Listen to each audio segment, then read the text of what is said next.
Well, guys, this one is going to flip my perspective on MrBeast even further into the red. MrBeast's stock is dropping, in my estimation. I didn't used to hate MrBeast. I thought he was a bit cringe, but at the end of the day, I found his content entertaining and wholesome. At least when there was this plausible deniability that it was probably real. Like, surely a content creator as big as MrBeast, if he was faking things or was secretly behind the scenes a bit shady or, you know, two-faced or something like that, then surely someone would have figured it out by now, would have outed it. There was so much money to be made off of exposing MrBeast after all, right? And yet, MrBeast for a long time went uncriticized. And then he started to get really cringe. There were a lot of things that made me iffy on him. One of the biggest cracks in the dam, with my opinion of MrBeast, was the fact that he and Ava Tyson bought lolicon art from a notorious internet pedophile named Shadman, and then they hung it up on the wall, and MrBeast and Ava Tyson were roommates for years, I believe, with that art up on the wall in the background of dozens, maybe hundreds of videos. A lot of videos, like for years, it was up in the background. And it was when MrBeast was like getting up to like the 1, 2, 3 million range. So he wasn't even like irrelevant by any means. Like people should have noticed, you know, like especially because Shadman was still relevant back then. So people really should have noticed and figured out what the fuck was up, but no one called it out, and it didn't bubble up until much more recently. Somehow that didn't take him down though. Well, to be fair, he's too big to fail. So MrBeast was not stopped by this, but of course, then along came Lunchly, the worst thing ever. A combination of the worst YouTubers, besides MrBeast's, products combined into a ripoff of Lunchables. You had, obviously had some basic, like, Lunchables copied food, like fake pizza or whatever, but then you had a Beast Bar, you had a Prime Energy from Logan Paul, and I forget what, KSI was contributing too, right? What did KSI contribute to it? Is it Jake or Logan Paul? I always mix them up. It was one of the Paul brothers, KSI, and MrBeast collabed to make Lunchly. Wasn't it literally moldy? There were some cases of that, yeah, but that was mostly probably internet overhype. Products get damaged, products get shitty on arrival, get stocked badly. It's gonna happen, especially when there's a big trend of people going to buy a lot of that specific thing and post about it. If you saw a moldy piece of bread in the store, you would just get a not moldy piece of bread, right? Like, it happens. It happens. I mean, you got millions of people all going out to get that thing and post about it on social media. A few cases of a moldy Lunchly are going to go viral, right? I don't know if there was ever any real big, like, more than just memes and internet posts of the occasional situation that came out of that, like if they were badly preserved or whatever. But, yeah, I don't know. It was extremely low quality, though. That was the big problem. Lunchly's just also pretty shitty as a concept. Like, MrBeast was arguably still somewhat respectable. Like, obviously the Shadman thing is disgusting, but I could justify, maybe, I could believe, if I really wanted to make myself do so, I could maybe believe he didn't know. I could maybe believe that he thought that it was an ironic joke, or that the character was meant to be of age, as hard as that would be to believe, because it's a Shadman drawing. I don't know. I could believe maybe he didn't even notice it, and it just kind of blended into the background as just some random meme material on the wall, right? But, like, this is when I started to realize that MrBeast did not fundamentally have any principles. That he has a platform, and while he built it up on being this, like, guy who cures blindness, his goal at the end of the day was to build an unstoppable brand, and once he has that brand, do whatever the fuck he wants. And a surprisingly small amount of that involves the outreach and philanthropy he built his entire brand on. I don't think a lot of people remember that MrBeast was the philanthropy guy anymore. He's now the Beast Games guy. You know, he's the big explosive YouTube challenge video guy now. I don't think I've watched a video of him helping homeless people, and I've watched his philanthropy channel. He mostly does stuff overseas. It's just like, you don't really see any of that really genuine stuff that hasn't already been disproven as over-exaggerated insofar as how much good he's done by old team members, you know? It's just... MrBeast really did fall off in regards to my opinion of him. But this story here takes it to a whole other level. This is bad. Before I get into it, consider leaving a like and a comment on this video if you end up enjoying it. Subscribe if you want to see more, and join my Discord if you want to be a part of my community. Thank you for watching, but let's get into it without any further ado. This is so fucked up. The world's biggest YouTuber, mrbeast, has unveiled a theme park in Saudi Arabia. There have been some videos I've seen recommended to me. I haven't watched them, and I would like to deep dive into that after we read this article if we can. But mrbeast has apparently been getting really cozy with the government of Saudi Arabia. Saudi Arabia is not a good country. I should say the government of Saudi Arabia is not good. Obviously, if you're just someone watching the stream in Saudi Arabia, you're fine. I mean, the government, of course. Yeah. The Saudi royal family has done some pretty fucked up stuff. Saudi Arabia also basically just practices slavery. They do slavery. This place will be built by slaves. It is a fascist state that has ties to... correct me if I'm wrong, didn't Saudi Arabia have ties to 9/11? Not the UAE, Saudi Arabia, DJ Reaper Skier. Didn't Saudi Arabia have ties to 9/11 as well? I thought it was the United Arab Emirates had people funding it. I think like Saudi Arabia too. Yeah, like, but yeah, a lot of the countries that nowadays we're super friendly with were the money behind 9/11. Hilariously enough, we forgot, boys, fellers, we forgot. We fucking forgot. What do you mean 9/11? My ass forgot that shit. 9/11? You mean 7-Eleven? They got Slurpees? What do you mean? I'm going to Dubai for vacation. mrbeast told me to. No, well, in this case it would be Riyadh? How do you say the what's the name of the capital of Saudi Arabia? Like, how's it phonetically pronounced? Because it's Riyadh? Riyadh? Riyadh? How do I pronounce it?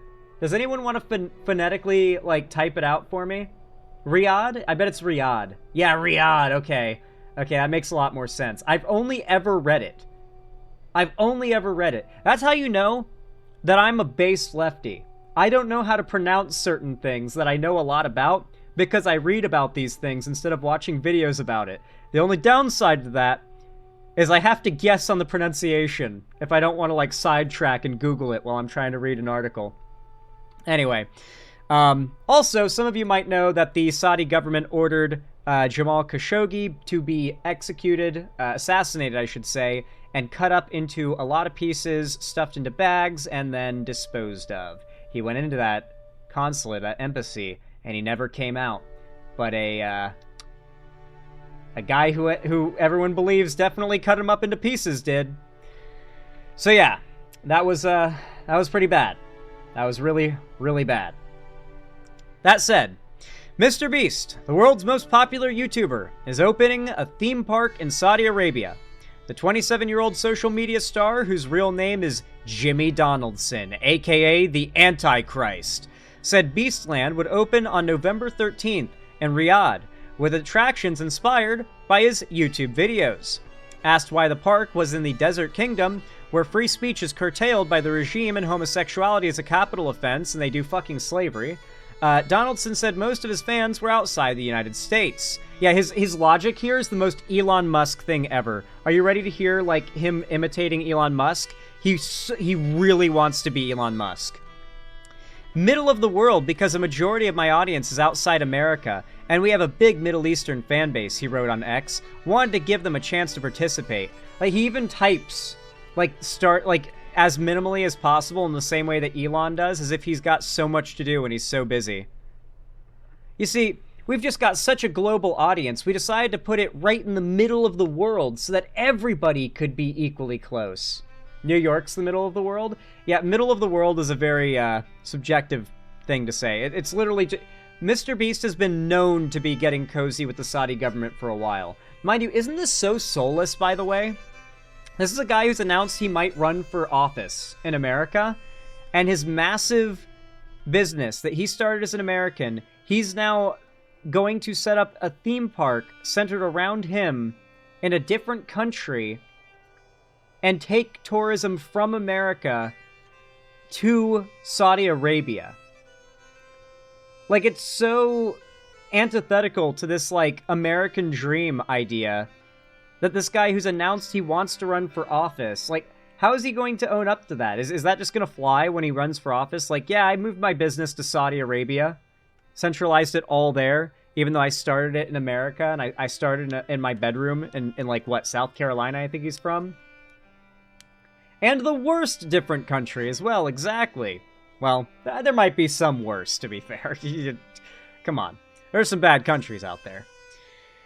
Donaldson has gained more than 449 million subscribers on YouTube, thanks to his wacky challenges and charitable exploits. Recent videos include 100 Kids versus World's Strongest Man, and Survive 30 Days Chained to Your Ex, win $250,000.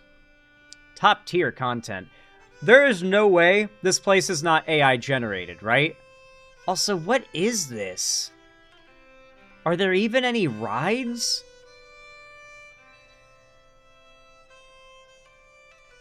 Beastland will reflect the eccentric YouTuber's presence, according to Donaldson. Bro. It looks like a VR chat world. Am I the only one that thinks that? This looks like a VR chat world. There's no rides. Okay, there is one ride there. This is a ride. But what is the point of going here? I also feel like you could do everything there is to do here in a day. And so much of this looks like it's made for live presentation. Like, is MrBeast going to be there once a day and, like, giving a live speech and doing a fan meetup? Like, what is the point of this? What is the attraction? I think this is going to be a big L for MrBeast. This is going to be a massive money sink. There's no way this ends up not being a disaster. This looks like some kind of MrBeast themed social club, money laundering. It's TwitchCon 2.0. Maybe it's a con. Like, it's supposed to be, like, but, like, a con is important because it's a very short period of days where you have to buy tickets to it, and everybody bought tickets. Everybody wants to be there. Everyone will be there, and it's a very short stint of an event where you have a small window to meet all these people and be a part of the event. So, if this is just a new theme park opening up there, what's the point? FashCon? Dude, it's so soulless, too. I love how he went for this, like, I guess it is his theme colors he's lit it all up with, but, man. We built custom games modeled after our videos that don't exist anywhere else, and will have the world's largest prize wall, he said. Okay, so that's gonna be, like, absurd what you're able to win, okay. I didn't want this to be like a typical theme park. Thought of things from first principles and created games I would love to play. Tons of original games created, plus, of course, we have roller coasters and rides. How is this place going to be profitable? One of the games is called Tower Siege, and involves loading balls into real catapults before aiming them at 60-foot tubes. Interesting. I have a feeling there are going to be a lot of points of failure for this, guys. Remember, these all look like cool ideas when you've just got, like, concepts on paper, but when you actually try to make this work in reality, you would be surprised at how many points of failure things can have, and how far from the concept the execution can end up being in the end. Tickets range in price from $6.67... Go ahead, chat. $6.67. Yep. Alright. Get it out of your systems, chat. 6-7. Get it out of your systems. Alright. Okay. Okay. For admissions only, to $66.40. Is that also a meme? For Beast Mode Plus, which includes access to all rides and attractions. The booking website, shared by Donaldson, also features flight options in Riyadh. While immensely popular, especially among a younger audience, Donaldson has faced controversy, Contestants on his Amazon game show filed a lawsuit alleging unsafe working conditions. Some critics say his charitable videos are self-publicity dressed up as philanthropy. That is what they are, for sure, and it's working. Also, yeah, the Beast Games was a disaster, and a lot of people got hurt, and he's getting sued. When I say points of failure, I mean it. Donaldson's pinned post on X lists the amount of good we've been able to do through a YouTube channel. It includes planting 23 million trees, removing 33 million pounds of rubbish from the ocean, and giving 20,000 pairs of shoes to children in Africa. Those are some pretty good things. Although it was exposed that Team C's is nowhere near as effective as he made it out to be. Not even close. A lot of MrBeast's philanthropy and the actual effect it's going to have is largely overstated by him. And I think he's done that on purpose as to where he gets to benefit from looking like he's making a really big difference. But then if you nitpick and point out that he actually didn't make that big of a difference, you come off as an insane weirdo, because why are you criticizing charity? Why are you criticizing philanthropy? Oh my god, has he not cured enough blindness for you? This is a bunch of lawsuits waiting to happen. I cannot believe that this could end up being... I can't believe this ends up being profit. You know, there's a clip I want to show you guys. Let me see if I can find it. There is a podcast that I used to watch. Alright, I still watch it from time to time. It's called PKA. It's pretty right-wing these days, sadly. But MrBeast went on there because, I mean, these YouTubers that run it, like FPS Russia, Woody's Gamertag, they're legends from back in the day when me and MrBeast were, like, kids growing up watching YouTube. And, of course, now that he's big, he went on PKA, and he's already, like, the big MrBeast at this point. So they're like, yeah, we'll have you on. What the fuck? Of course, yeah, we'll bring you on. And Woody's Gamertag, you might know, does a lot of financial stuff. And Woody wanted to talk to MrBeast about his finances. Like, how do you run your business on a financial level? How do you set up a budget? Like, how much are you putting into savings? As much as you're, you know, willing to say, as much as you're comfortable to say. And MrBeast talks about his strategy here.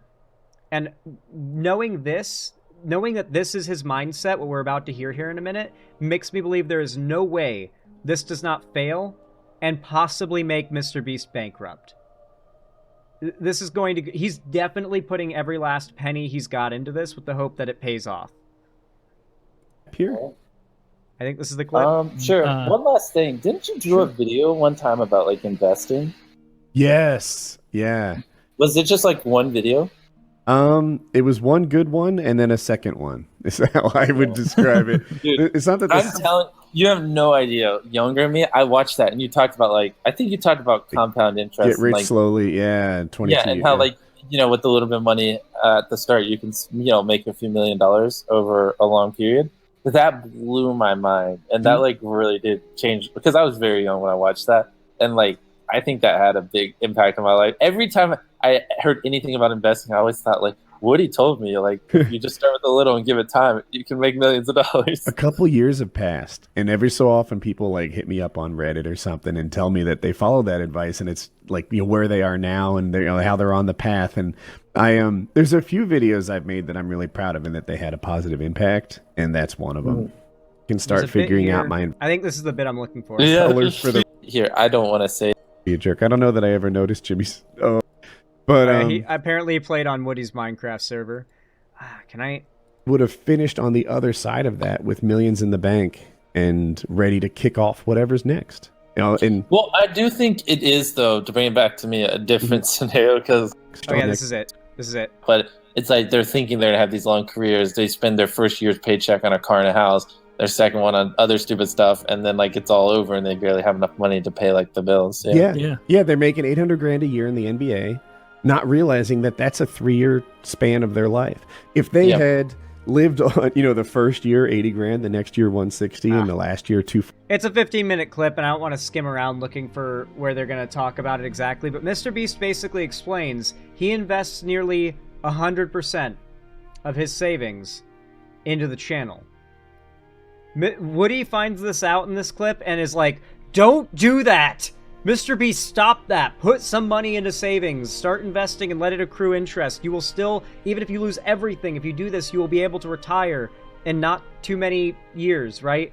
Just put some aside. Do not reinvest it all into the channel, because the way Mr. Beast operates, based on what he talks about here, and I think he's echoed the sentiment as well in more recent cases, Mr. Beast operates on the edge of a loss.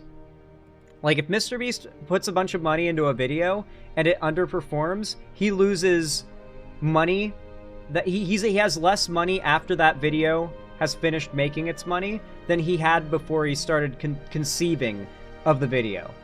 Like, he takes a massive loss if a video does not overperform, because he invests all of his money back into the channel. Like, I'm not saying this is like, oh wow, he's so dedicated. It's like, he is not financially smart. Well, yes, he has succeeded for a long time. You could argue it's just luck.